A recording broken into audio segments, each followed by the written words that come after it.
Australia pacer Mitchell Starc full గా ఈరోజు పండగ చేసుకొని ఉంటాడు, ఫుల్ ఎంజాయ్ చేసి ఉంటాడు. ఎందుకంటే మిచెల్ స్టార్క్ భార్య ఈరోజు అత్యంత భారీ ఇన్నింగ్స్ ఆడింది. అదేనండి అలిసా హీలీ. ఆస్ట్రేలియా జట్టు కెప్టెన్, ఆస్ట్రేలియా జట్టు కీపర్, ఆస్ట్రేలియా జట్టు ఓపెనర్ అయినటువంటి అలిసా హీలీ మిచెల్ స్టార్క్ భార్య. ఆ విషయం రెగ్యులర్ గా క్రికెట్ చూసే వాళ్ళందరికీ తెలిసే ఉంటుంది. సో ఆమె కొట్టిన కొట్టుడు చూసి ఫుల్ మనవాడు పండగ చేసుకుని ఉంటాడు అన్నట్టండి. ఇయాన్ హీలీ ఒకప్పటి ఆస్ట్రేలియా జట్టు వికెట్ కీపర్, ఆస్ట్రేలియా జట్టు కెప్టెన్ గా చేశాడు. చాలా అద్భుతమైనటువంటి టెస్ట్ ప్లేయర్, టెస్ట్ బ్యాట్స్మెన్. ఆ ఇయాన్ హీలీకి అన్న కూతురు ఈ అలిసా హీలీ. వీళ్ళ కుటుంబం మొత్తం స్పోర్ట్స్ కుటుంబం. ఈవెన్ అలిసా హీలీ గోల్ఫ్ ఆడుతుంది, మిచెల్ స్టార్క్ కూడా గోల్ఫ్ ఆడుతాడు. చాలా మందికి తెలుసు, రెగ్యులర్ గా గోల్ఫ్ గురించి చర్చించుకునే వాళ్ళకు, మాట్లాడుకునే వాళ్ళకి. అలాగే మిచెల్ స్టార్క్ బ్రదర్ ఉంటాడు, అతను హై జంప్ లో పార్టిసిపేట్ చేస్తాడు.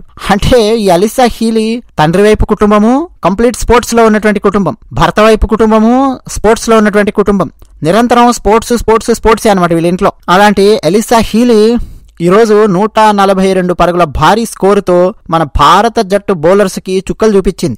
బాధ్యతాయుతమైన కెప్టెన్ ఇన్నింగ్స్ ఆడింది. భారత మహిళల జట్టుకు బ్యాక్ టు బ్యాక్ రెండో ఓటమి ఎదురయ్యింది. అయితే ఆ ఓటమి మన తెలుగునాట, మన విశాఖపట్నంలోని స్టేడియంలో ఎదురవడంతో మన తెలుగు వాళ్ళందరికీ ఒక రకమైన బాధ మిగిలింది. ఎవరైతే విశాఖపట్నం స్టేడియంకి వెళ్లి డైరెక్ట్ గా స్టేడియంలో కూర్చొని మ్యాచ్ చూశారో వాళ్ళందరూ బాధాతప్త హృదయాలతో ఇళ్లకు వెళ్లి ఉంటారు, ఇంకా వెళ్తూ ఉండి ఉంటారు. ఆస్ట్రేలియా చేతుల్లో భారత జట్టు ఓడిపోయింది. నేను క్రితం వీడియోలో బ్యాటింగ్ గురించి విశ్లేషిస్తూ ఏం చెప్పానంటే, పులికి కనీసం 40 నుంచి 50 కిలోల ఫుడ్ దాని ముందు పెట్టాలి, అప్పుడు అది ఆ ఫుడ్ ఫినిష్ చేయలేదు. ఆన్ అన్ యావరేజ్ 30 నుంచి 40 మధ్యలో తింటుంది పులి. సో పులికి ఎక్కువగా ఫుడ్ పెట్టాలి. మన సౌత్ ఆఫ్రికా జట్టుకు తక్కువ ఫుడ్ పెట్టారు. సరే ఈరోజు 100 కిలోల ఫుడ్ పెడదాం అని చెప్పి అనుకుని 100 కిలోల ఫుడ్ పెట్టారు. కానీ ఎవరికి ఏనుగు ముందు 100 కిలోల ఫుడ్ పెడితే సింపుల్ గా అది ఊదేస్తుంది. ఏనుగు కనీసం 170 నుంచి 180 కిలోల ఫుడ్ దాని ముందు పెడితే అప్పుడు అది తినలేక కింద మీద పడుతుంది. 140 నుంచి 150 కేజెస్ దాకా తినగలుగుతుంది. ఆ తర్వాత తినలేదు, ఇబ్బంది పడుతుంది. ఎగ్జాక్ట్ గా అదే అయ్యిందండి. సౌత్ ఆఫ్రికా చేతుల్లో మన భారత జట్టు ఓడిపోవడానికి, ఆస్ట్రేలియా చేతుల్లో మన భారత జట్టు ఓడిపోవడానికి ప్రధానమైన కారణం. ఇంకా చాలా కారణాలున్నాయి, ట్విస్ట్ ఉన్నాయి. అవన్నీ మనం ఈ వీడియోలో మాట్లాడుకునే ప్రయత్నం చేద్దాం. అన్నట్టు మా ఛానల్ నచ్చితే సబ్స్క్రైబ్ అవ్వండి, వీడియో నచ్చితే ఒక లైక్ కొట్టండి. మీ అభిప్రాయాలు కామెంట్ సెక్షన్ లో రాసి పంచుకుంటున్న ప్రతి ఒక్కరికి కూడా నేను ధన్యవాదాలు చెప్తూ ఉన్నాను. ఈరోజు విశాఖపట్నం వేదికగా జరిగిన మ్యాచ్ లో ఆస్ట్రేలియా భారత్ జట్టుపై 3 వికెట్ల తేడాతో విజయం సాధించింది. భారత్ జట్టు 330 పరుగులు చేసింది. చూస్తే 330 చాలా భారీ స్కోర్ లాగా కనిపిస్తుంది. కానీ ఆస్ట్రేలియా మహిళల జట్టు ముందు అది దిగదుడిపే. అత్యంత బలమైన బ్యాటింగ్ ఆర్డర్ ఉన్నటువంటి జట్టు ఆస్ట్రేలియా మహిళా క్రికెట్ జట్టు.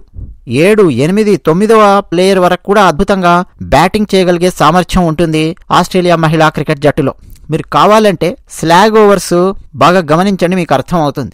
7వ పొజిషన్లో 8వ పొజిషన్లో వచ్చినటువంటి వాళ్ళు కూడా రివర్స్ స్వీప్ లో బౌండరీస్ సాధిస్తూ ఉన్నారు. అంటే చాలా టెక్నికల్ గా బ్యాటింగ్ చేయగలిగే సామర్థ్యం ఆస్ట్రేలియాలోని ఈవెన్ చిట్ట చివరి 3 బ్యాటర్స్ కూడా చూపించగలరు. అంటే ఇక Australia top order, middle order ఎలా ఉంటుందో ఒకసారి మీరు ఊహించుకోండి. ఈరోజు ఆస్ట్రేలియా ఓపెనర్స్ చాలా ధాటిగా ఇన్నింగ్స్ ప్రారంభించారు. అలిసా హీలీ, ఫోబీ లిచ్ఫీల్డ్ ఇద్దరు ఓపెనర్స్ ధాటిగా కొట్టడం మొదలు పెట్టారు. అసలు ఆ కొట్టుడు ఎలా ఉందంటే, వీళ్ళ జోరు చూస్తుంటే 40 ఓవర్లకే మొత్తం మ్యాచ్ ముగించేస్తారా అన్న ఫీలింగ్ వచ్చింది. కాకపోతే మన తెలుగు అమ్మాయి శ్రీచరణి ఓపెనర్స్ ఇద్దరి భాగస్వామ్యానికి తెరదించింది. ఫోబీ లిచ్ఫీల్డ్ ను 40 పరుగుల దగ్గర అవుట్ చేసింది శ్రీచరణి.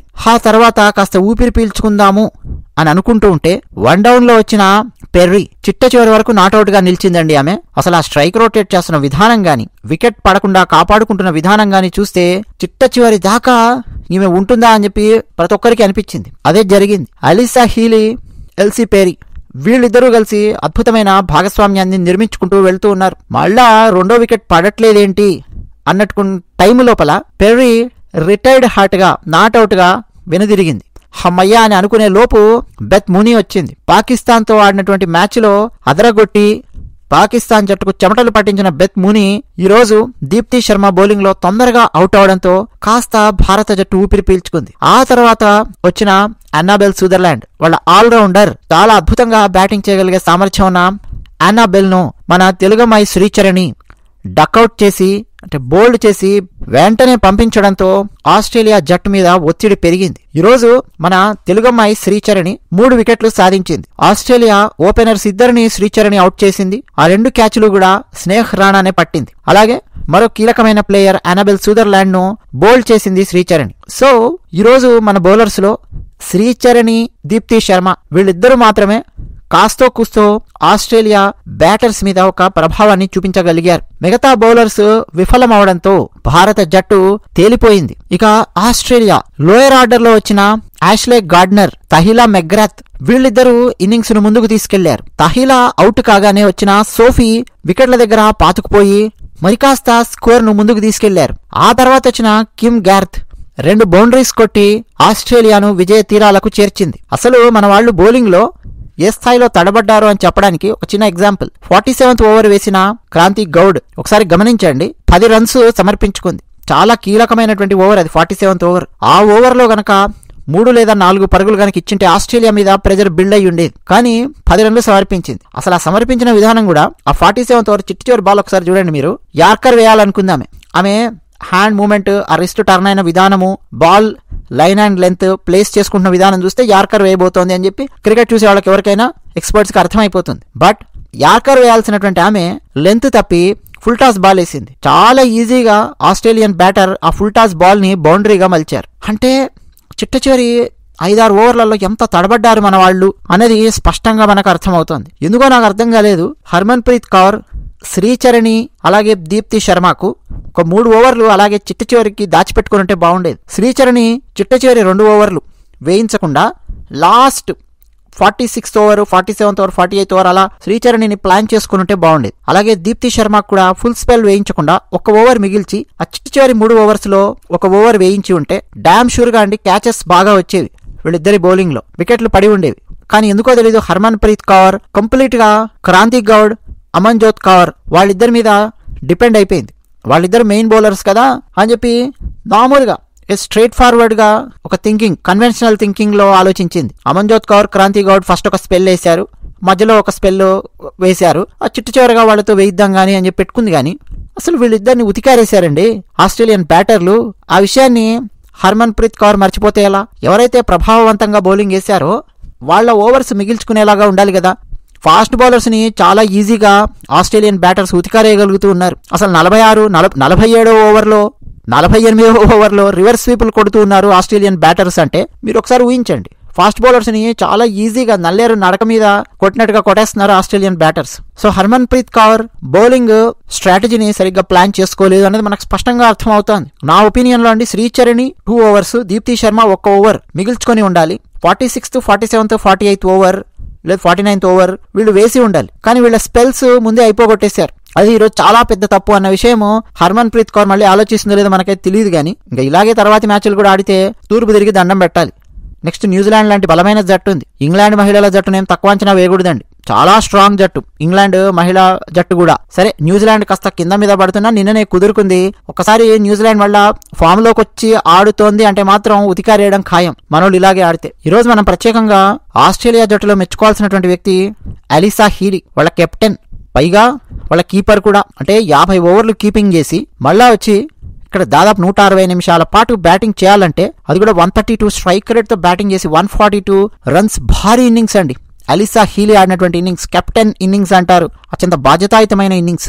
21 బౌండరీలు, 3 సిక్స్లు. మొన్న ఆ మధ్య అక్టోబర్ 9వ తారీఖు విశాఖపట్నంలో భారత్ సౌత్ ఆఫ్రికా మధ్య జరిగినటువంటి మ్యాచ్ లో కూడా మీరు చూస్తే సౌత్ ఆఫ్రికా జట్టు కెప్టెన్ లారా ఉల్వాట్ వాళ్ళ కెప్టెన్ ఓపెనర్ గా దిగి ఫస్ట్ తానే ఇన్నింగ్స్ ప్రారంభించింది. ఒక పక్క టపాటపా మరో ఓపెనర్ 1 డౌన్ లో వచ్చిన బ్యాటర్ అవుట్ అయితే పూర్తిగా సౌత్ ఆఫ్రికా కెప్టెన్ తన భుజాల మీద బాధ్యత వేసుకుని 70 రన్స్ కొట్టి ఎక్కడ కూడా రన్ రేట్ తగ్గకుండా అద్భుతంగా ముందుకు తీసుకొని వెళ్లి జట్టును ఒక లెవెల్లో నిలబెట్టింది. కెప్టెన్ ఇన్నింగ్స్ ఆడింది లారా ఉల్వాట్ ఆ రోజు. సేమ్ వైజాగ్ లో అక్టోబర్ 9వ తారీఖు. మళ్ళా ఈరోజు సేమ్ రిపీట్ అయ్యింది. ఆస్ట్రేలియా జట్టు కెప్టెన్ ఓపెనర్ గా దిగి ఇన్నింగ్స్ ప్రారంభించి కెప్టెన్ ఇన్నింగ్స్ ఆడి 142 భారీ పరుగులు కొట్టిందండి, దాదాపు సగం స్కోర్. ఆబ్వియస్ గా తర్వాత వచ్చే బ్యాటర్స్ కి మంచి కాన్ఫిడెన్స్ అనేది బిల్డ్ అవుతుంది.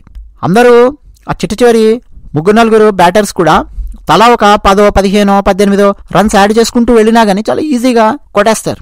ఎందుకంటే రిక్వైర్డ్ రన్ రేట్ను ఎప్పుడు తక్కువగానే పెట్టుకుంటూ కరెంట్ రన్ రేట్ను ఎక్కువగా పెట్టుకుంటూ మెయింటైన్ చేస్తూ చాలా అద్భుతంగా ఆస్ట్రేలియన్ మహిళల జట్టు ఒక స్ట్రాటజికల్గా గేమ్ ఆడింది, అద్భుతంగా ఆడింది.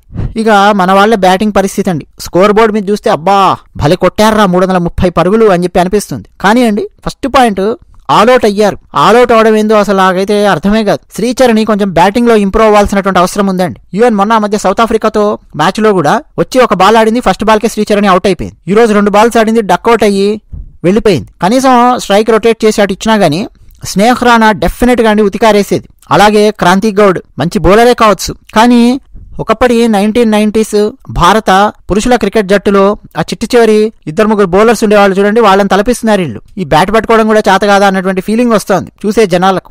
ఖచ్చితంగా అండి స్ట్రైక్ రొటేట్ చేసి అవతల ఉన్నటువంటి బ్యాటర్ కు స్ట్రైక్ అప్పజెప్పగలిగేంతటి బ్యాటింగ్ అన్న కనీసం రావాలి. శ్రీచరణి డెఫినెట్ గా అందులో ఇంప్రూవ్ అవ్వాలి, క్రాంతి గౌడ్ కూడా అందులో ఇంప్రూవ్ అవ్వాల్సినటువంటి అవసరం ఉంది. ఆల్అౌట్ అయ్యారండి ఈ రోజు. ఆ చివరి 6 బాల్స్ కూడా ఆడాల్సింది, +6+1 7 బాల్స్ ఉండగానే మనం ఆల్అౌట్ అయ్యాం. ఇక వీళ్ల పరిస్థితి ఎలా ఉంటే లోయర్ ఆర్డర్ లో, టాప్ ఆర్డర్ లో చూడండి స్మృతి మందన మొత్తానికి ఎటకేలకు ఫామ్ లోకి వచ్చి తన స్థాయికి తగ్గ బ్యాటింగ్ ఈరోజు చేసింది 121 స్ట్రైక్ రేట్ తో. బట్ మరొక opener Pratika Rawal just 78 strike rate అండి. 96 బాల్స్ ఆడినటువంటి ఏ ఓపెనర్ కూడా 78 స్ట్రైక్ రేట్ తో ఆడకూడదు. 96 బాల్స్ ఆడారు అని అంటే డెఫినెట్ గా 100 అబోవ్ స్ట్రైక్ రేట్ ఉండి తీరాలి ఓపెనర్ది. లేకపోతే ఏమవుతుందంటే కింద ఉన్నటువంటి వాళ్ళ మీద చాలా ప్రెజర్ పెరిగిపోతుంది. ఇక హర్మన్ ప్రీత్ కౌర్ గురించి మనం ఎంత తక్కువ మాట్లాడుకుంటే అంత మంచిది ఆమె బ్యాటింగ్ గురించి. ఈ రోజు వరకు 4 మ్యాచ్ల్లో కనీసం ఒక్క హాఫ్ సెంచరీ కూడా కొట్టలేదు. పట్టుమని ఒక 50 పరుగులు అందించిన పాపాన పోలేదు. తమాషా ఏంటో తెలుసా, ఈ రోజు ఫస్ట్ బ్యాటింగ్ ఇండియా, మొన్న ఫస్ట్ బ్యాటింగ్ ఇండియా, పాకిస్తాన్ మీద ఫస్ట్ బ్యాటింగ్ ఇండియా. అంటే ఏ ప్రెజరు లేకుండా, చేసింగ్ టెన్షన్ లేకుండా ఫస్ట్ బ్యాటింగ్ కి దిగితే కూడా India Harmanpreet Kaur half century కొట్టలేకపోతుంది. ఈ రోజు మొత్తం ఇండియా టీంలో ఎక్కువ బాల్స్ వేస్ట్ చేసింది ఎవరంటే ప్రతీకా రావల్, ఒక ఓపెనర్. అలాగే లోయర్ ఆర్డర్ చాలా దారుణంగా విఫలమవడం. లోయర్ ఆర్డర్ లో ఒక్కరు కూడా అండి చివరి 5-6 ఓవర్స్ ను చీల్చి చెండాడగలిగే సామర్థ్యం ఉన్న ఒక్క బ్యాటర్ కూడా అక్కడ లేకపోవడము మన భారత మహిళల జట్టు లోపాన్ని కొట్టొచ్చినట్టుగా చూపించింది. 370 దాకా స్కోర్ వెళితే తప్ప ఆస్ట్రేలియా మహిళల జట్టు మీద ఒక ప్రెజర్ మనం బిల్డ్ చేయలేం. ఇక ఆస్ట్రేలియా జట్టు బౌలింగ్ లో కంటే బ్యాటింగ్ లోనే వాళ్ళ సత్తా ఎక్కువగా ఈరోజు మనం చూడొచ్చు. అఫ్ కోర్స్ అన్నబెల్ సుదర్లాండ్ 5 వికెట్లు తీసినప్పటికీ వాళ్ళ బ్యాటింగ్ మాత్రం చాలా చాలా వ్యూహాత్మకంగా ఉంది. మన భారత జట్టులో ఒక డాషింగ్ ఓపెనర్ డెఫినెట్ గా కావాలి, లేదా కనీసం రిచా ఘోష్ని వన్ డౌన్కి కానీ ఓపెనర్ స్థానానికి కానీ దింపి ఒక సిరీస్లో ఆడించి చూడాలి. ఎందుకంటే రిచా ఘోష్ అఫ్ కోర్స్ తన రిస్ట్ పవర్తో షోల్డర్ పవర్తో బాల్ని కొడుతోంది. నాకు 1994 వరల్డ్ కప్ శ్రీలంక వాళ్ళు గుర్తొస్తూ ఉన్నారు. జయసూర్య, కళ్ళు వితరణ ఇద్దరు దిగేవాళ్ళు. ఒకరు బీభత్స భయానకంగా డాషింగ్ గా ఓపెనింగ్ చేసేవాళ్ళు. టగా 3 ఓవర్లలో ప్రెజర్ బిల్డ్ అయ్యేది. 3rd ఓవర్ నుంచి మరో ఓపెనర్ తీసుకొని 6th 7th ఓవర్ వరకు వాళ్ళు ప్రెజర్ ఇచ్చేవాళ్ళు, చాలా దారుణంగా కొట్టేవాళ్ళు ఓపెనర్స్. పోయిన వాళ్ళు జయసూర్య అద్భుతమైన టెక్నికల్ బ్యాట్స్మెన్, కళ్ళు వితరణ అంత టెక్నికల్ బ్యాట్స్మెన్ ఏం కాదు. రిస్ట్ పవర్, షోల్డర్ పవర్ ఎక్కువగా ఉపయోగిస్తాడు కళ్ళు వితరణ. జయసూర్యకి ఏంటంటే century, double century, triple century కూడా కొట్టగలిగే సామర్థ్యం ఉంటుంది జయసూర్యకి. సో అలా స్మృతి మందన ఒక జయసూర్య పాత్ర పోషిస్తే రిచా ఘోష్ ఒక కళ్ళు వితరణ పాత్ర పోషించాల్సినటువంటి అవసరం ఉంది ఓపెనింగ్ లో. అలా స్ట్రైక్ రేట్ తో 100, 150 స్ట్రైక్ రేట్ తో ఇద్దరు ఓపెనర్స్ కనుక ఆడగలిగితే రన్ రేట్ అద్భుతంగా మెయింటైన్ అవుతుంది. ఆ తర్వాత వచ్చేటటువంటి బ్యాటర్స్ రన్ రేట్ పడకుండా ఇంకా ముందుకు తీసుకెళ్లగలుగుతారు. ఇట్లా రకరకాల లోపాలు మన భారత మహిళల జట్టు క్రికెట్ లో స్పష్టంగా మనకు కనిపిస్తూ ఉన్నాయి. ఇక దాంతోపాటు ఆస్ట్రేలియా అంటారా, ఇక నెంబర్ 1 టీం, బలమైన టీం, చాలా చాలా స్ట్రాంగ్ టీం. అలీసా హీలీ లాంటి ఒక బాధ్యతాయుతమైన ఇన్నింగ్స్ ఆడగలిగే సామర్థ్యం ఉన్న కెప్టెన్, వికెట్ కీపర్, ఓపెనర్ 3 పాత్రలు పోషించేటటువంటి అలీసా లాంటి స్ట్రాంగ్ ప్లేయర్ వాళ్ళ టీంలో ఉన్నారు. 100 స్ట్రైక్ రేట్ తగ్గకుండా కొట్టగలిగే సామర్థ్యం ఉన్న మరొక ఓపెనర్ ఫోబీ లిచ్ఫీల్డ్ వాళ్ళ టీంలో ఉన్నారు. 1 డౌన్ లో వచ్చి దుమ్మురేపే ఎలిసే పేరీ వాళ్ళ టీంలో ఉన్నారు. అలాగే వాళ్ళ లోయర్ ఆర్డర్ లో కూడా యాష్లే గార్డ్నర్ లాంటి వాళ్ళు, మిడిల్ ఆర్డర్ లో చాలా బలమైన బెత్ మూనీ లాంటి వాళ్ళు, బ్యాట్ పట్టుకోవడం కూడా నాకు చేత కాదు అన్న బిహేవియర్ లేకుండా కంప్లీట్ లోయర్ ఆర్డర్ 3-4 బ్యాటర్స్ ని మీరు తీసుకొని చూస్తే డబుల్ డిజిట్ స్కోర్ చాలా అలవోకగా, ఈవెన్ రివర్స్ స్వీప్స్ కూడా కొట్టగలిగే సామర్థ్యం ఉన్న బ్యాటర్స్ ఉన్నారు వాళ్ళ దగ్గర. ఆ రేంజ్ ఆఫ్ ప్రాక్టీస్ అనేది వాళ్ళు చేస్తున్నారు. మరి మన భారత మహిళల జట్టుకు ఏం సమస్య వస్తుంది? నిధుల కొరత మన దగ్గర లేదు. ఒకప్పుడంటే నిధుల కొరత మన దగ్గర ఉండేది. అత్యంత రిచ్ గా ఉంటుంది బీసీసీఐ మొత్తం అన్ని క్రికెట్ బోర్డ్స్ లో కూడా. నిధుల కొరత మన దగ్గర లేదు. పైగా హోమ్ గ్రౌండ్ లో ఆడుతున్నారు. విశాఖపట్నంలోనే బ్యాక్ టు బ్యాక్ 2 మ్యాచ్లు కదండి. సో ప్రాక్టీస్ చాలా ఎక్కువగా వచ్చిండాలి విశాఖపట్నం గ్రౌండ్ లోపల. కానీ ఒక స్ట్రాటజీతో ఆడడం లేదు. ఏ జట్టుతో ఆడుతున్నాం, అందులో బలమైన వాళ్ళు ఎవరు, వాళ్ళ బలహీనతలు ఏమిటి, ఎక్కడెక్కడ మనం దెబ్బ కొట్టాలి వాళ్ళ బలహీనతల మీద, మన బలాలు ఎలా పెంచుకోవాలి, ఇది చూసుకోవట్లేదు. ఫీల్డింగ్ అయితే దారుణం అండి. ఈ రోజు ఎన్ని రన్అట్స్ మిస్ చేశారో మన వాళ్ళు, ఎన్ని బౌండరీస్ మిస్ చేశారో, చాలా సులభంగా వెళ్ళగలిగే బౌండరీస్. తర్వాత హర్మన్ ప్రీత్ కౌర్ సెట్ చేస్తున్నటువంటి ఆ ఫీల్డింగ్ విధానం కూడా దరిద్రంగా ఉంది. ఇప్పుడు ఆ కీపర్ పక్క నుంచి బౌండరీస్ వెళ్ళిపోతూ ఉంటే అసలు కనీసం అంటే అక్కడ ఒక ప్లేయర్ ని కూడా ఆమె ఉంచడం లేదు, లైట్ తీసుకుంటోంది. అంటే ఏదో ఇంట్రెస్ట్ లేనట్టుగా సెట్ చేసినట్టుగా ఉంది ఫీల్డింగ్ తప్ప ఒక వ్యూహాత్మకమైన ఫీల్డింగ్ సెటప్ లేదు. పైగా ఆ బౌండరీ లైన్స్ దగ్గర ఎన్ని బౌండరీస్ అండి, చాలా సులభంగా ఆపగలిగే బౌండరీస్ కూడా వదిలేశారు. సో మన భారత జట్టు మరింతగా ఫీల్డింగ్ లో కూడా రాణించాల్సినటువంటి అవసరం ఉంది. అయితే ఈ రోజు ఒకటి నాకు సంతోషం కలిగినటువంటి ఒక విషయం ఏంటంటే మన తెలుగు అమ్మాయి శ్రీచరణి 3 వికెట్లు తీసింది. వేసినటువంటి అందరు బౌలర్స్ లో కూడా మన భారత జట్టులో అంటే ఈ రోజు దాదాపు 6 మంది బౌలర్స్ వేస్తే అందులో కేవలం 4.1 ఎకానమీతో ఒక మెయిడిన్ ఓవర్ వేసి కేవలం 2 బౌండరీస్ 1 6 మాత్రమే ఇచ్చి 10 ఓవర్లు ఫుల్ స్పెల్ వేసి 41 రన్స్ మాత్రమే ఇచ్చి 3 వికెట్లు తీసింది శ్రీచరణి. ఆమెకు తోడు దీప్తి శర్మ చాలా అద్భుతమైన బౌలింగ్ వేసింది. బట్ స్టిల్ మిగతా బౌలర్స్ ఎవరు కూడా ఒక ప్రభావాన్ని చూపించలేకపోయారండి. అమన్జోత్ కౌర్ 2 వికెట్లు తీసినప్పటికీ ఆమె తీసినటువంటి వికెట్లేమి టైమ్లీ వికెట్లు కాదు. పైగా 9 ఓవర్లలో 68 పరుగులు సమర్పించుకుంది. ఇక మరొక క్రాంతి గౌడ్ అయితే ఉతికారేశారు. 9 ఓవర్లలో 73 రన్స్ కొట్టారు. ఇక స్నేహ రాణా బౌలింగ్ గురించి ఈరోజు ఎంత తక్కువ మాడుకుంటే అంత మంచిది. 4 సిక్స్లు సమర్పించుకుంది, 2 వైడ్లు వేసింది, 9 బౌండరీలు ఇచ్చింది. 10 ఓవర్స్ లో 85 రన్స్ అండి స్నేహ రాణా. 8.5 ఎకానమీతో కొట్టారు. ఇక సందులో హర్మన్ ప్రీత్ కౌర్ కూడా ఒక ఓవర్ వేస్తే 10 రన్స్ కొట్టారు. ఇక మళ్ళీ పక్కకి వెళ్ళిపోయింది. సో శ్రీచరణి మన తెలుగు అమ్మాయి కాస్త కంబ్యాక్ ఇవ్వడం అనేది సంతోషంగా ఉంది. ఎందుకంటే క్రితం మ్యాచ్లో 1 వికెట్ మాత్రమే తీసింది శ్రీచరణి. బ్యాటింగ్ విషయంలో శ్రీచరణి ఇంప్రూవ్ అవ్వాల్సినటువంటి అవసరం ఉంది. ఇంప్రూవ్ అవ్వాలి అని చెప్పి మనం కోరుకుందాం. అది విషయం. ధన్యవాదాలు.